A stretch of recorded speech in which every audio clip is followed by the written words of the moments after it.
রাজনৈতিক পরিবেশ মোকাবেলার চেয়ে অর্থনীতি শক্তিশালী করতে আইন সংস্কার কিংবা নীতি কাঠামো নেওয়ার পরামর্শ দিয়েছেন অর্থনীতিবিদরা। সাবেক অর্থ উপদেষ্টা ডক্টর এবি মির্জা মোহাম্মদ আজিজুল ইসলাম বলেছেন, সরকারের উচিত হবে তাদের সময়ের রেগুলেটরি রিফর্মস কমিশনের রিপোর্ট পর্যায়ক্রমে বাস্তবায়ন করা। আন্তর্জাতিক গবেষণা সংস্থা PwC'র বাংলাদেশ প্রতিনিধি মামুন রশিদ আইন মন্ত্রণালয়ে বেসরকারি খাতের অংশগ্রহণে একটি বিশেষ সেল গঠনের পরামর্শ দিয়েছেন। রিজভি নেওয়াজের রিপোর্ট। প্রধানমন্ত্রী শেখ হাসিনার নেতৃত্বে 46 সদস্যের মন্ত্রিসভা যাত্রা শুরু 7 জানুয়ারি। ভোটারদের কাছে নির্বাচনী ইশতেহারে 21টি বিশেষ অঙ্গীকার করেছে আওয়ামী লীগ। এর সবই কোনো না কোনোভাবে অর্থনৈতিক উন্নতির মাধ্যমে মানুষের জীবনমানের উন্নতি ঘটানোর প্রতিফলন। ব্যাপক কর্মসংস্থান সৃষ্টির মাধ্যমে তারুণ্যের শক্তি কাজে লাগিয়ে উচ্চ আয়ের ভোক্তা তৈরি, টেকসই ও অন্তর্ভুক্তিমূলক উন্নয়নের কথা বলা হয়েছে ইশতেহারে। এটা কি কেবল কথার কথা, না করা সম্ভব?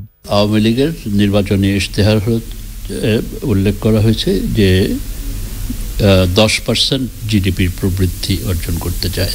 10% জিডিপি গ্রোথ অর্জন করতে গেলে কমপক্ষে 41.3% জিডিপির আনুপাতিক হার হিসেবে বিনিয়োগ হতে লাগবে। প্রায় 1 দশক ধরে ওই জিডিপির আনুপাতিক হার হিসেবে বেসরকারি খাতের বিনিয়োগ 22-23%-এর মধ্যে থাকছে। বিনিয়োগ যেটা বেড়েছে এ পর্যন্ত, এটা মূলত এসছে সরকারি বিনিয়োগ থেকে।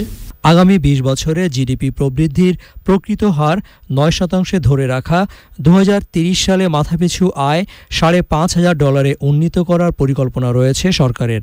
এমনকি 2023 সালের মধ্যে দরিদ্র মানুষের সংখ্যা 2 কোটির মধ্যে আনার কথা বলা হয়েছে।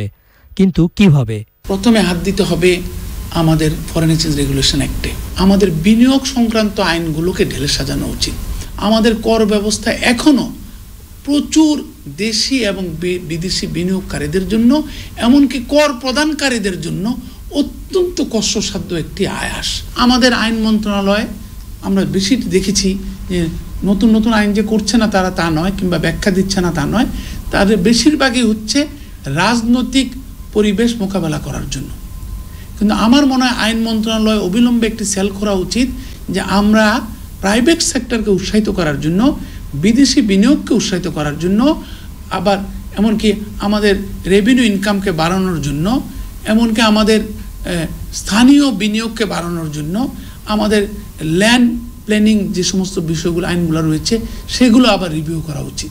সুশাসন নিশ্চিত করতে সত্যিকার অর্থে দুর্নীতি কমিয়ে আনতে অবিচল থাকা, একই সাথে আওয়ামী লীগ ও এর অঙ্গ সংগঠনের নেতাকর্মীদের নিয়ন্ত্রণে রাখা সরকারের জন্য বড় চ্যালেঞ্জ।